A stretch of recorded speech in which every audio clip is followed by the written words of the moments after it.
मुलाप्रमाणे जपलेली केळीची बाग अशी उद्ध्वस्त झालेली बघून हा शेतकरी ढसाढसा रडतोय.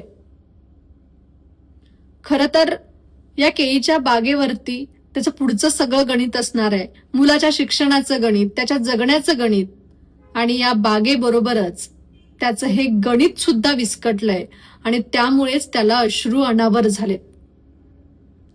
अवकाळी पावसामुळे जळगाव जिल्ह्यातील या रावेर तालुक्यामध्ये हे सगळं घडलेलं आहे आणि अशाच प्रकारे परभणीत सुद्धा घडलंय.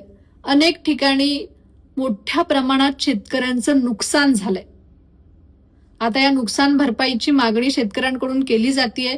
ती कधी मिळेल हा भाग वेगळा आहे. बोगस बियाणं असू देत, अवकाळी पाऊस असू देत, ह्या वादळी वाऱ्याचं संकट असू देत, यामुळे शेतकरी पुरता बेजार झालाय. उशिरा मिळणारी कर्जमाफी आणि अशा अनेक गोष्टींमुळे शेतकरी संकटात सापडलाय. पण जर आपला शेतकरी संपला तर आपलं काय होईल याचा विचार सुद्धा आपण करायला पाहिजे. आणि खरंच प्रशासनाने तातडीने पंचनामे करून या शेतकऱ्यांना मदत देणं गरजेची आहे.